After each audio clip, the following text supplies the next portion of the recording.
ሌላ ነገር ላይ ተይዛችሁ ከሆነ እግዚአብሔር የተከፋባችሁ የተጠመዳችሁበትን ነገር ከአይምሯችሁ ላይ ሰብሬዋለሁ። በኢየሱስ ስም ሰብሬዋለሁ። ምርኮኛ እንድትሆኑ ከሆናችሁበት እናንተን ድንገት መጥቶ ከጠመዳችሁ፣ ኃጢአት እናንተን መጥቶ ከጠመዳችሁ፣ ሐሜት እናንተን መጥቶ ከጠመዳችሁ፣ ውሸት እናንተን መጥቶ ከጠመዳችሁ፣ ተንኮል ዛሬ ማታ ፍቺ ይሆናል። ዛሬ ማታ ፍቺ ይሆናል። በኢየሱስ ስም ፍቺ ይሆናል። በኢየሱስ ስም ፍቺ ይሆናል።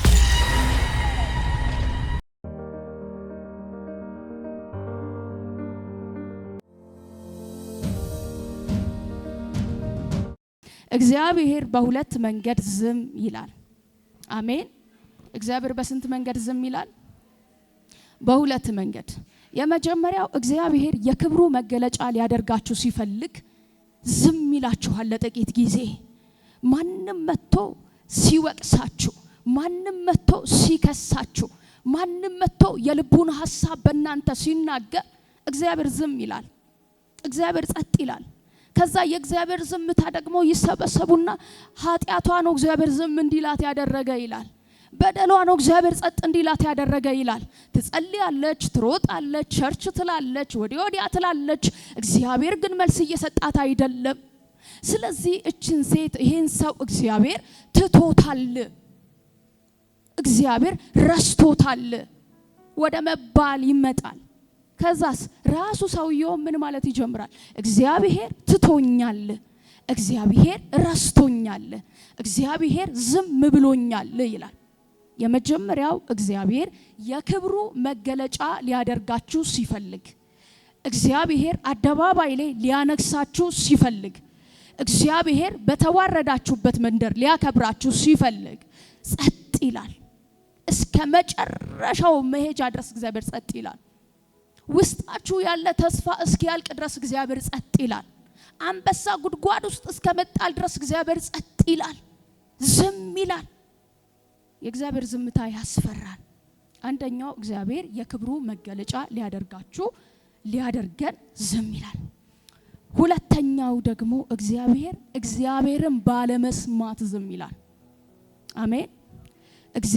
እግዚአብሔርን ባለመስማት፣ እግዚአብሔር በሚወደው መንገድ ባለመሄድ፣ እግዚአብሔር በሌለበት መሰንበት፣ እግዚአብሔር በሌለበት መቆየት፣ የእግዚአብሔርን ፍቃድ መተው፣ የእግዚአብሔርን ሐሳብ መርሳት እግዚአብሔር ዝም እንዲለን ያደርጋል። በዚህ ውስጥ እግዚአብሔር እኔን ለምንድነው ዝም ያለኝ ብላችሁ የራሳችሁን መልእክት እንድታገኙ ትፈልጋለሁ። ወይ እግዚአብሔር የክብሩ መገለጫ ሊያደርገኝ ነው፣ ወይ እግዚአብሔር እስኪመለስ እየጠበቀኝ ነው። አሜን። ግን አንዳንዶቻችሁን እግዚአብሔር የክብር መገለጫ ሊያደርጋችሁ ነው ዝም ያለው። በጠላቶቻችሁ መንደር ሊያከብራችሁ ነው እግዚአብሔር ዝም ያለው። በሟረቱባችሁ መንደር ሊያነግሳችሁ ነው እግዚአብሔር ዝም ያለው።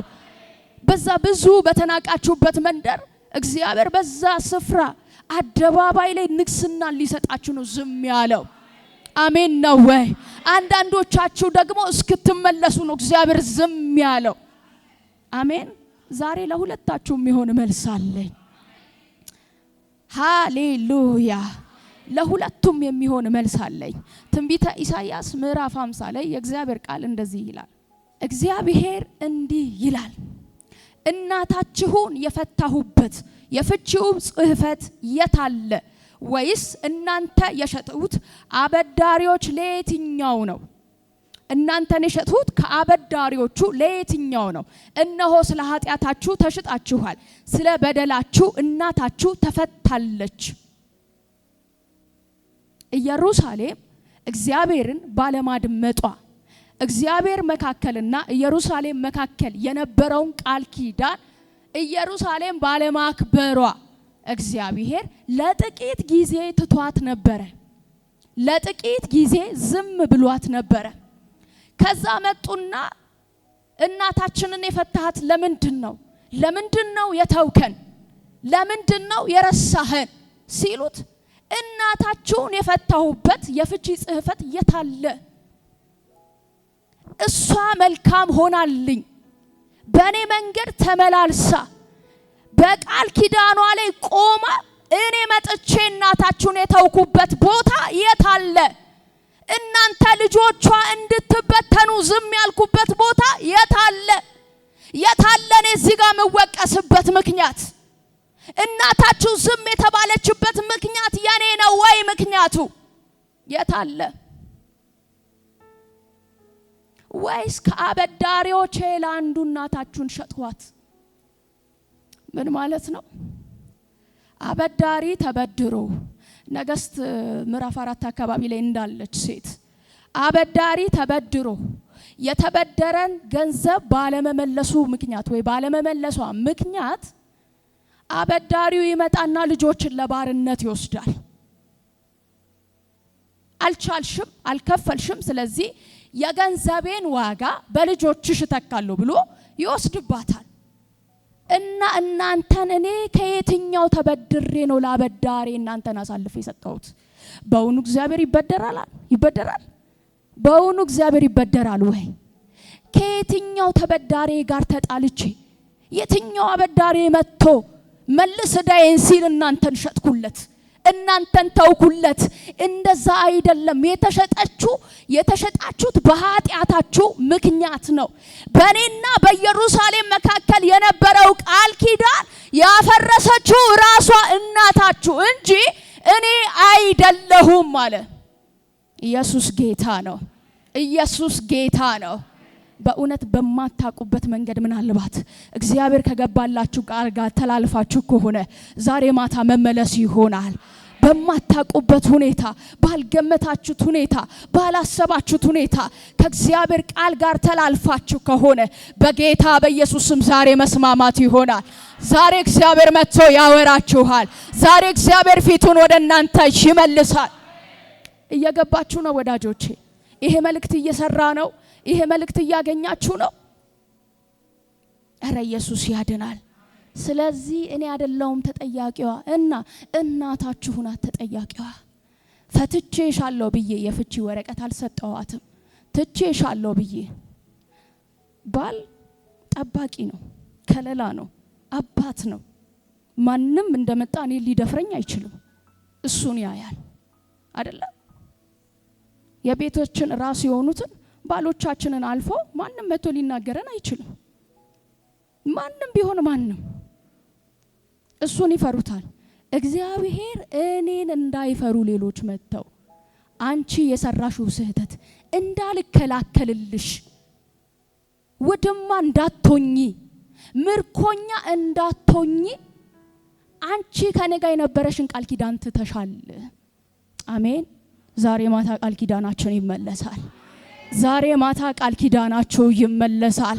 በጌታ በኢየሱስ ክርስቶስ ስም እጆቻችሁን ከፍ አድርጉ። በሆነ ሱስ ከእግዚአብሔር ርቃችሁ ከሆነ፣ በሆነ ነገር ከእግዚአብሔር ቃል ርቃችሁ ከሆነ፣ ሌላ ነገር ላይ ተጠምዳችሁ ከሆነ፣ ሌላ ነገር ላይ ተይዛችሁ ከሆነ፣ እግዚአብሔር የተከፋባችሁ የተጠመዳችሁበትን ነገር ከአይምሯችሁ ላይ ሰብሬዋለሁ። በኢየሱስ ስም ሰብሬዋለሁ። ወደ ኋላ ከተጎተታችሁበት፣ ወደ ኋላ ከተያዛችሁበት፣ ምርኮኛ እንድትሆኑ ከሆናችሁበት፣ እናንተን ድንገት መጥቶ ከጠመዳችሁ፣ ኃጢአት እናንተን መጥቶ ከጠመዳችሁ፣ ሐሜት እናንተን መጥቶ ከጠመዳችሁ፣ ውሸት እናንተን መጥቶ ከጠመዳችሁ፣ ተንኮል ዛሬ ማታ ፍቺ ይሆናል። ዛሬ ማታ ፍቺ ይሆናል። በኢየሱስ ስም ፍቺ ይሆናል። በኢየሱስ ስም ፍቺ ይሆናል። ፍቺ ይሆናል። ፍቺ ይሆናል። ድንገት መጥቶ ልባችሁን ከሰረቀ ጋር ፍቺ ይሆናል። የሆነ ነገር ከሆነ የጠመዳችሁ ፍቺ ይሆናል። አብ የማይከብርበት ነገር ከሆነ የጠመዳችሁ ፍቺ ይሆናል። ጌታ የሌለበት ነገር ከሆነ የጠመዳችሁ ፍቺ ይሆናል። እስኪ ዛሬ ፍቺ ይሆናል በሉ። እስኪ ዛሬ ፍቺ ይሆናል በሉ። እስኪ አላት እግዚአብሔር። ስለዚህ እኔ መወቀስበት ምንም የለም ማለት ግን ጌታ ቸር አይደለ? ጌታ ደግ አይደለ? እኔ በእውነት በእግዚአብሔር ቸርነት እገረማለሁ። በእውነት በእግዚአብሔር ምሕረት እገረማለሁ። ይቆጣና ይራራል። እናት ልጇን ከገረፈች በኋላ እንደምትራራ፣ እንደምትጸጸት፣ እንደምታዝን፣ ጎዳው ሆይ ብላ እንደምታይ እግዚአብሔር ዝም ካለ በኋላ አይቶ ይራራል። ያለ እግዚአብሔር መኖር እንደማንችል አይቶ ይራራል። ያለ እግዚአብሔር ፍሬያማ እንደማንሆን አይቶ ይራራል። ያለ እግዚአብሔር ተስፋ እንደሌለን አይቶ ይራራል። እንዲህ ካላት በኋላ እዛው ትንቢተ ኢሳይያስ ምዕራፍ 54 ላይ ሄዱልኝ። ከዛ በኋላ እግዚአብሔር እንደዚህ አላት፣ እሱ እኮ ቸር ነው፣ እሱ እኮ ደግ ነው። እረ ኢየሱስ ጌታ ነው። መጣና ደንቦ እንደዚህ አላት፣ አንቺ ያልወለድሽ መካን ሆይ ዘምሪ። አሜን። አንቺ ያልወለድሽ መካን ሆይ ዘምሪ። ያልወለደች መካን እጅግ በጣም ክፉ ነገር እንደሰራች እንዳመፀኛ ለእግዚአብሔር እንደማትታዘዝ ወይ እግዚአብሔር እንደተቆጣ ተደርጎ ይነገርባታል። አንቺ ያልወለድሽ ሆይ ዘምሪ። ሃሌሉያ። አንቺ ያላማጥሽ ሆይ እልል በይ ጩኺም። ባል ከሌላት ፊት የሆነችቱ ልጆች በስተዋልና ይላል እግዚአብሔር። የድንኳንሽን ስፍራ አስፊ። አሜን። እግዚአብሔር እየተመለሰ እኮ ነው ወደ ጽዮን። እግዚአብሔር የመለሳት እኮ ነው። ሃሌሉያ። ድንኳንሽን አስፊ አላት። እግዚአብሔር ዝም ከማለቱና ከመተው የተነሳ በጣም ጠላቶች በስተውባት ነበረ። ታውቃላችሁ ስለ ኢየሩሳሌም ስለ ጽዮን መማረክ። ሁሉም እንደፈለገ ይመጣል፣ እርኩስ ነገር ያደርጋል። ሃይ ባይ የለም፣ ቅጥር የላትም። ልክ እግዚአብሔር ሲመጣ አንቺ ያልወለድሽ ሆይ፣ አንቺ ባል የሌለሽ ሆይ፣ ካገባችዋ ከፊተኛዋ ይልቅ አንቺ ትበልጫለሽ። እረ ኢየሱስ ጌታ ነው። ድንኳኖችሽን አሰፋፊ አላት። የምስጋና ድግስሽን አዘጋጂ አላት። ምክንያቱም እኔ ወደ አንቺ እየተመለስኩ ነው። ምክንያቱም ምህረቴ ዘላለማዊ ነው። ምክንያቱም ቸርነቴ ዘላለማዊ ነው። ድንኳንሽን የድንኳንሽን ስፍራ አስፊ፣ መጋረጃዎችሽንም ይዘርጉ፣ አትቆጥቢ፣ አውታርሽንም አስረዝሚ፣ ካስማዎችሽንም አጽኚ፣ በቀኝና በግራ ትሰፊያለሽና። አሜን በሉ እስኪ። በቀኝና በግራ ትሰፊያለሽና ዘርሽን አሕዛብ ይወርሳልና ዘርሽም ሕዝብን ይወርሳልና የፈረሱ ከተሞች መኖሪያ ያደርጋልና። አታፍሪምና አትፍሪ፣ አትዋረጂምና አትደንግጪ። የሕፃንነትሽን እፍረት ትቼዋለሁ አላት። ሃሌሉያ። የሕፃንነትሽን እፍረት ትረሺዋለሽ። ብዙ አፍራ ነበረ፣ ብዙ ተዋርዳ ነበረ። አባት የሌላቸው ልጆች ያሳዝናሉ፣ ወላጅ አልባ የሆኑ ያሳዝናሉ። ኢየሩሳሌም እንደዛ ነበረች። እግዚአብሔር ሲመጣ ብዙ ዘመን እንዳፈረች አየ፣ ብዙ ዘመን እንደተጎሳቆለች አየ፣ ብዙ ዘመን እንደተከፋች አየና አታፍሪምና አትፍሪ። አረ ክብር ይሁንለት።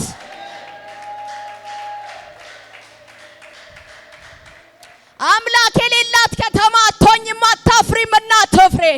ባል የሌላት ከተማ አትባይም፣ አታፍሪምና አትፍሪ። ልጆች የሌሏት ከተማ አትባይም፣ አታፍሪምና አትፍሪ።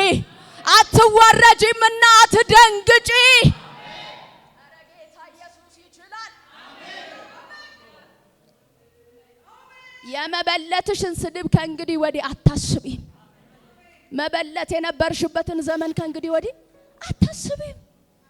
ያቺ ባል የሌላት ያቺ ምርኮኛይቷ እርኩስ ነገር የበዛባት ጠበቃ የሌላት አባ መጣ።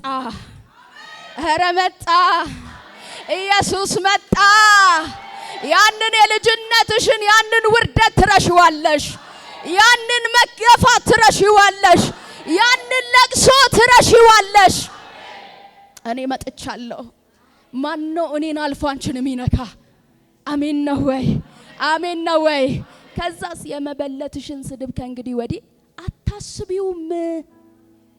ፈጣሪሽ ባልሽ ነው፣ ስሙም የሰራዊት ጌታ እግዚአብሔር ነው ይላል። ሃሌሉያ። የእስራኤል ቅዱስ ታዳጊሽ ነው፣ እርሱም የምድር ሁሉ አምላክ ይባላል። ኧረ ኢየሱስ፣ እርሱም የምድር ሁሉ አምላክ ይባላል። የሆነ ቦታ ላይ ሲያጠቁሽ የሆነ ቦታ ላይ የሚቆም አይደለም። የምድር ዳርቻ ሁሉ ፈጣሪ ስፍራ የማይገድበው ወረት የማያቀው ከእንግዲህ ወዲህ ያላገባሽ ላትባይ ባልሽ ራሱ እግዚአብሔር ሆኗል። ምን ማለት ነው? ታዳጊሽ፣ ጠባቂሽ፣ የሚያስብልሽ፣ የሚራራልሽ፣ የሚያዝንልሽ ራሱ እግዚአብሔር ሆኗል። ከዛስ እግዚአብሔር እንደተተወችና አሜን በሉ። እግዚአብሔር እንደተተወችና እንደተበሳጨች በልጅነትም እንደተጣለች ሚስት ጠርቶሻል። እግዚአብሔር እንደተተወችና እንደተበሳጨች በልጅነቷም እንደተጣለች ምን ሚስት ጠርቶሻል ይላል አምላክሽ። ከዛ እቺን ሐሳብ ልበላችሁ። ጥቂት ጊዜ ተውሁሽ፣ በታላቅ ምህረቴ አስቤሻለሁ። ጥቂት ጊዜ ተውኩሽ፣ በታላቅ ምህረቴ አስቤሻለሁ። በጥቂት ቁጣ ለቅጽፈት ዓይኔን ፊቴን ካንቺ ሰወሩ፣ በዘላለም ቸርነት ምሬሻለሁ ይላል ታዳጊሽ እግዚአብሔር። ኧረ አሜን ይባላል ለዚህ ቃል። ኧረ በደንብ ይጨበጨባል ለዚህ ቃል። አሁንም እኮ ኢየሩሳሌም ፈልጋ አይደለም ባይዘው እግዚአብሔር ራርቶላት ነው እየተናገራት ያለው። እሷ እርምጃ ጀምራ አይደለም እኮ አዝኖላት ነው እግዚአብሔር። በዛ በልጅነት ፍቅሩ አዝኖላት፣ በትላንትናው ቃል ኪዳን አዝኖላት ነው እግዚአብሔር። ብዙ እንዳለቀሰች አይቶ ራርቶላት ነው እግዚአብሔር። አመፀኛው እንደሰለጠነ አይቶ ነው እግዚአብሔር። በዘላለም ቸርነቴ አላት። ዛሬ ማታ በዘላለም ቸርነቱ የሚታሰብ ሰው አለ። በእውነት እግዚአብሔር ይሄን መልእክት ለአንድ ሰው ሰጥቶኝ ከሆነ ያው ጌታ ምስክሬ፣ ይሄንን መልእክት እዚህ የምትከታተሉ በሶሻል ሚዲያ የምትከታተሉ እግዚአብሔር በዚህ ቃል ላይ በምልክት በህይወታችሁ ታላላቅ ታምራቶችን መግለጥ ይጀምራል። በእውነት እግዚአብሔር ለጥቂት ጊዜ ትቷችሁ የተጎሳቆላችሁ፣ እግዚአብሔር ለጥቂት ጊዜ ዝም ሲል የተገፋችሁ፣ እግዚአብሔር ለጥቂት ጸጥ ሲል ብዙ ወጀብና ማዕበል የተነሳባችሁ፣ ማንም ያፉን ቃል በእናንተ የተናገረባችሁ አሁን ተመልሻለሁ ሲል ሃሌሉያ ሚከራከር እስከማይኖር ምርኳችሁን ይመልሳል። ተመልሻለሁ ሲል የተዘረፋችሁትን ሁሉ ይመልሳል። ከዛ እግዚአብሔር እንደዚህ ያለ ስለ ጽዮን ዝም አልልም አለ። ስለ ኢየሩሳሌም ጸጥ አልልም አለ። ጸጥ ያልኩበት ዘመን ይበቃል። ዝም ብያት ብቻዋን ሆና የተገፋችበት ዘመን ይበቃል። ስለዚህ ከእንግዲህ ጸጥ። ዛሬ ማታ ስለ አንድ ሰው እግዚአብሔር ጸጥ አይልም። ከእንግዲህ ወዲህ እግዚአብሔር ዝም አይላችሁ። ከእንግዲህ ወዲህ እግዚአብሔር ጸጥ አይላችሁ። ኢየሩሳሌም በጥፋቷና ቃል ኪዳኗን ባለማክበሯ ይሄ ደረሰባት። ከዛ ግን እግዚአብሔር ከጥቂት ቁጣው ተመለሰ። እግዚአብሔር ከዛ ተመለሰ። የክብሩ መገለጫ ስትሆኑ ደግሞ ይሄን ቃል አንብቤ ጨርስላችኋለሁ። እግዚአብሔር የክብሩ መገለጫ ሲያደርጋችሁ፣ እረ ኢየሱስ ጌታ ነው። ሃሌሉያ። ዮሐንስ 9:1 ላይ እግዚአብሔር ለክብሩ መገለጫ ዝም ሲላችሁ ደግሞ ሰዓት ስለሄደ እንደ ልቤ ማገልገል አልቻልኩም። ግን የሆነ ሰው መልእክቱን ይዞታል። ሲያልፍም ከመወለዱ ጀምሮ እውር የሆነን ሰው አየ። ደቀ መዛሙርቱ መምህር ሆይ ይህ ሰው እውር ሆኖ እንዲወለድ ኃጢአት የሰራው ማን ነው? እርሱ ወይስ ወላጆቹ ብለው ጠየቁት። ኢየሱስም እንዲህ ብሎ መለሰ፣ የእግዚአብሔር ስራ በእርሱ እንዲገለጥ እንጂ አሜን አሜን የእግዚአብሔር ስራ በእርሱ እንዲገለጥ እንጂ እርሱ ወይም ወላጆቹ ኃጢአትን አልሰሩም። ቀን ሳለ የላከኝን ስራ ላደርግ ይገባኛል። ማንም ሊሰራ የማይችልባት ሌሊት ትመጣለች። በዓለም ሳለው የዓለም ብርሃን ነኝ ብሎ ሃሌሉያ ይህም ብሎ ወደ መሬት እንትፋለ። በምራቁም ጭቃ አድርጎ በጭቃውም የዕውሩን አይኖች ቀባ። ሂድና በሰሌው መጥመቂያ ታጠባለው። ሲመለስ እያየ ተመለሰ። ይህ ሰው ለረጅም ዘመን ዝም ተብሏል ማለት ነው። ከእግዚአብሔር ጋር ቃል ኪዳኑን አፍርሶ አይደለም፣ ከእግዚአብሔር ጋር ባለመስማማትም አይደለም፣ እንደ ኢየሩሳሌም እግዚአብሔር የገባውን ቃል ረግጦ ሄዶም አይደለም። እግዚአብሔር ክብሩን ሊገልጥበት ፈልጎ፣ አንዳንዶቻችሁ እግዚአብሔር ሊያገናችሁ ፈልጎ፣ እግዚአብሔር ሊያስውባችሁ ፈልጎ፣ እግዚአብሔር ወግ ማዕረግ ሊያሳያችሁ ፈልጎ ክብሩን ሊገልጥ ፈልጎ ዝም ብሏችኋል። ግን አሁን ቀኑ ነው። አሁን ቀኑ ነው በኢየሱስ ስም። አሁን ጊዜ እኔ እንደ መልእክተኛ ተልኬያለሁ። እሰማቸዋለሁ ብሎኝ መጥቻለሁ። እመለከታቸዋለሁ ብሎኝ መጥቻለሁ። ይህንን ሁለት ነገር ስትነግሪያቸው ወደ ሕዝቤ ፊቴን አዞራለሁ ብሎኝ መጥቻለሁ። ወደ ተተዉት እመለሳለሁ ብሎኝ መጥቻለሁ። ወደ ተረሱት እመለሳለሁ ብሎኝ መጥቻለሁ። ወደ ተናቁት፣ ወደ ተገፉት፣ ተስፋ ወደ አጡት፣ ብዙ ወደ ተጠሉት መጥቻለሁ አለኝ ጌታ። መጥቻለሁ አለኝ ጌታ። በራቸው ወደ ተዘጋ መጥቻለሁ። መንገድ ለዘገየባቸው መጥቻለሁ። ፍርድ ለተዛባባቸው መጥቻለሁ። አባት ለሌላቸው መጥቻለሁ። የክብሬ መገለጫ ላደርጋቸው መጥቻለሁ። በአሕዛብ መካከል ላከብራቸው መጥቻለሁ።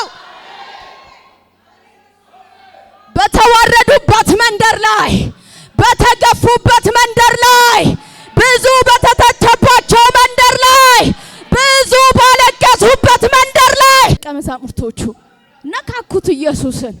የዚህ ሰው አይነ ስውር መሆንማ እንዲሁ በከንቱ አይደለም አባታችን እናቃለን። በእኛ ዘመን ሰው ኃጢአት ሲሰራ ነው ለምጻም የሚሆነው። ሰው እግሩ የሰለለ እጁ የሰለለ የሚሆነው የኃጢአቱ ውጤት ነው። አይኖቹ ማየት የሚያቅታቸው ከኃጢአት የተነሳ ነው። የዚህ ሰው የኃጢአት መገኛ ግን ማን ነው? እርግጠኛው ነው እኮ ነው። በኃጢአት ምክንያት ይህ ሰው እንደታወረ እርግጠኛ ሆነው፣ ግን ምንጩን ነው ማወቅ የፈለጉት። ማን ነው? አባቱ፣ እናቱ ወይስ ራሱ? ማን ነው? አረ እናንተ እንደምትሉት አይደለም። የዚህ ሰው አይን መታወር በአደባባዮች ላይ እግዚአብሔር ሊከብር ነው። የላከኝን ስራ ፈጽም ዘንድ መጥቻለሁና ይህ ከሆነ የዚህ ሰው አይን ይበራልና አለ። የክብሩ መገለጫ ላደርገው መጥቻለሁ።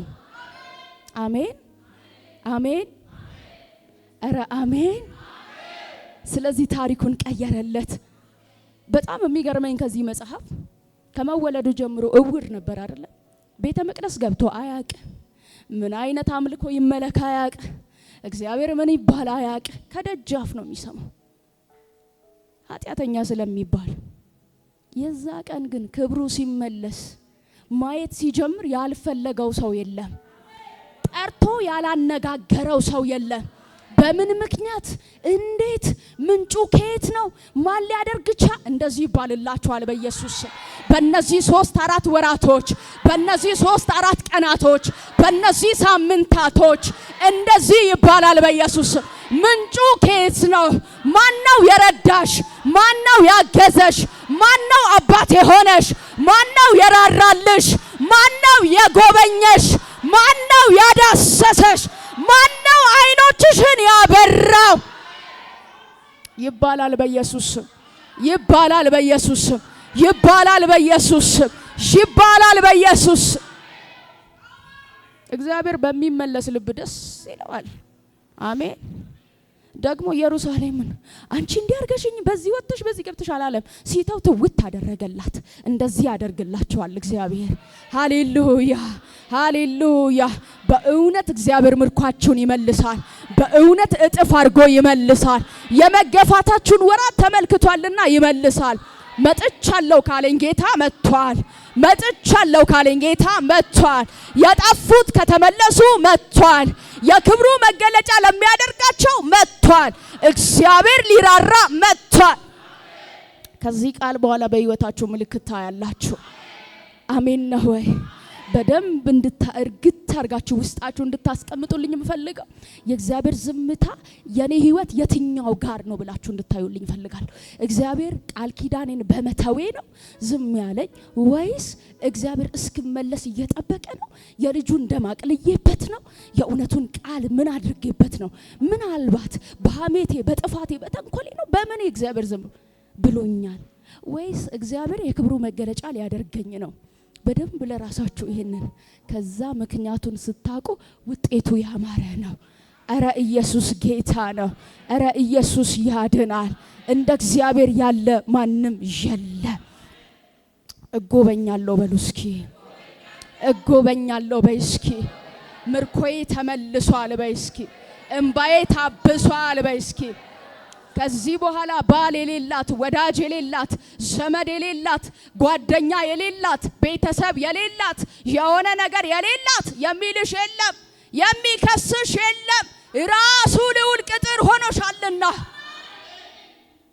ራሱ እግዚአብሔር ፊቱን ወደ እናንተ አዙሯልና በጌታ በኢየሱስ ክርስቶስ ከዚህ ቃል በኋላ ደጆቻችሁ ይከፈት። ከዚህ ቃል በኋላ የተዘጋ ነገራችሁ ይከፈት። ከዚህ ቃል በኋላ የተበላሸ ነገራችሁ ይስተካከል። ከዚህ ቃል በኋላ በጌታ በኢየሱስ ክርስቶስ የተቀበረ ነገራችሁ ከመቃብር ይውጣ። ከዚህ ቃል በኋላ በኢየሱስ ተስፋ ያጣችሁበት ነገር ያብብ። ከዚህ ቃል በኋላ በኢየሱስ ብዙ ምርኮ እንዳገኘ ሰው ደስታ ወደ ቤታችሁ ይግባ። ከዚህ ቃል በኋላ በርሽ ይከፈት። የእግዚአብሔር ጉብኝት ይታያል። ባይዘው እግዚአብሔር ሲጎበኝ ፊታችሁ ጭምር ይለወጣል። እግዚአብሔር ሲጎበኝ ህይወታችሁ ያስታውቃል፣ ይበራል፣ ይገለጣል። በጌታ በኢየሱስ እጆቻችሁን ከፍ አድርጉ። ደጆቻችሁ ከዚህ ቃል የተነሳ ተከፈቱ። በጌታ በኢየሱስ ስም ተከፈቱ። የብዙዎቻችሁ የበረከት በር ተከፈተ። የዘገየ ተስፋችሁ ፈጠነ። የተያዘ ነገራችሁ ተለቀቀ። ከመመለስ በኋላ ድል ነው ያለው ወዳጄ። ከመመለስ በኋላ በረከት ነው ያለው። ከመመለስ በኋላ እረፍት ነው ያለው። ከመመለስ በኋላ ሙላት ነው ያለው። ይሄ በረከት አገኛችሁ በኢየሱስ ስም። ይሄ በረከት አገኘሽ በኢየሱስ ስም። ይሄ በረከት ቤትሽ ላይ ተገለጠ በኢየሱስ ስም። እግዚአብሔር ተናግሮኝ ከሆነ ይሄን ቃል ዛሬ አይደለም የሰማሁት። ለሊት 9 ሰዓት ተነስቼም ስጸልይ ነበር እግዚአብሔር ፊት። ዝም ብዬ መጥቼ አላገለገልኳችሁም። ያለ መንፈስ ቅዱስ መጥቼ አላገለገልኳችሁም። ማንበብ ችዬ መጥቼ አንብቤ አላገለገልኳችሁም። ከመንፈስ ቅዱስ ተቀብዬ አገለግላችኋለሁ። እግዚአብሔር ከመመለስ በኋላ በራቸውን ከፍታለሁ አለ። ከመመለስ በኋላ ነገራቸውን አስተካክላለሁ። ዝምታዬ ውስጥ የነበረውን መዋረድ አሁን በመናገሬ ውስጥ በረከታቸውን ያጭዳሉ አለ። ብዙ በረከታችሁ ይመለሳል። ብዙ ምርኳችሁ ይመለሳል። ብዙ ደስታችሁ ይመለሳል። እልል በይ እንዳላት እልልታችሁ ይመለሳል። ድንኳንሽን አስፊ እንዳላት ድንኳናችሁ ይሰፋል። ወደ ቀኝም ወደ ግራም ትሰፊያለሽ እንዳላት እንዲሁ መስፋት ሆነላችሁ። እንዲሁ መስፋፋት ሆነላችሁ በኢየሱስ። እስኪ ብድግ በሉ።